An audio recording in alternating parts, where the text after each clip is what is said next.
যখন গোলাম নিজের গন্তব্যে পৌঁছলো ঠিক সেখানেই দেখা মিলল তার, ঠিক যেমনটি বলা হয়েছিল। আমার স্ত্রী প্রসব বেদনায় কাতর, দোয়া করে দিন যেন আল্লাহ তাআলা নিরাপদে সন্তান দান করেন। শান্ত কণ্ঠে তিনি বললেন, ঘরে যাও। একজন মানুষ কিভাবে জানতে পারেন এক অচেনা জনপদে এক অচেনা মানুষের ভবিষ্যৎ? এই প্রশ্নের উত্তর লুকিয়ে আছে এক মহান পরিচয়। মক্কার পথ ধরে হেঁটে চলেছেন এক মহান ব্যক্তি। হজের উদ্দেশ্যে হেঁটে হেঁটে যাওয়াই যেন তার প্রতিজ্ঞা। সুদীর্ঘ পথ পাড়ি দিয়ে তার পা মোবারক ফুলে যায়, প্রতিটি কদমে কদমে যন্ত্রণা।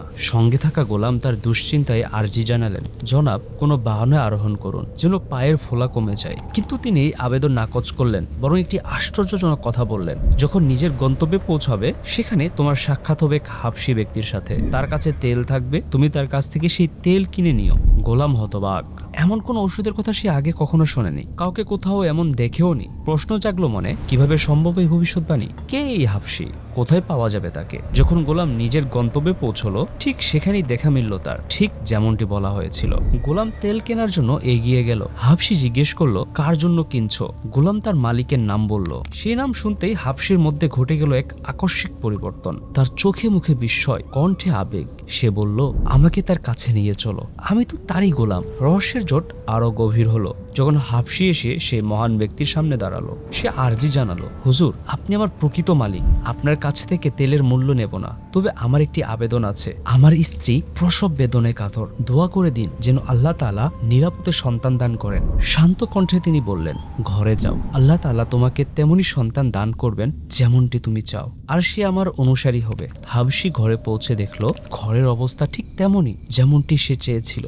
একজন মানুষ কিভাবে জানতে পারেন এক অচেনা জনপদে এক অচেনা মানুষের ভবিষ্যৎ? এই প্রশ্নের উত্তর লুকিয়ে আছে এক মহান পরিচয়ে। তিনি প্রিয় নবী সাল্লাল্লাহু আলাইহি ওয়াসাল্লামের দহিত্র, কলিজার টুকরো, হায়দারে কাররার হযরত আলী রাদিয়াল্লাহু তাআলা আনহু ও রাসূল তনয়া হযরত ফাতিমাতুজ জাহরা রাদিয়াল্লাহু তাআলা আনহার প্রথম সন্তান। তিনি হলেন হযরত সাইয়্যিদুনা ইমাম হাসান মুজতাবা রাদিয়াল্লাহু তাআলা আনহু।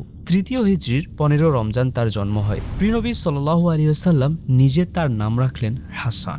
ইতোপূর্বে এই নামে পৃথিবীতে আর কারো নামকরণ হয়নি। হযরত জাবির রাদিয়াল্লাহু তাআলা আনহু থেকে বর্ণিত, রাসূলুল্লাহ সাল্লাল্লাহু আলাইহি ওয়াসাল্লাম হাসান রাদিয়াল্লাহু তাআলা আনহুকে জান্নাতি যুবকদের সর্দার হিসেবে আখ্যায়িত করেছেন। এক বরকতময় মুহূর্তে নবী করিম সাল্লাল্লাহু আলাইহি ওয়াসাল্লাম হাসান রাদিয়াল্লাহু তাআলা আনহুর বুক মুবারকে হাত রেখে দোয়া করলেন, আল্লাহুম্মা ইন্নী উহিব্বুহু ফাআহিব্বাহু ওয়া আহিব্বা মান ইউহিব্বুহু।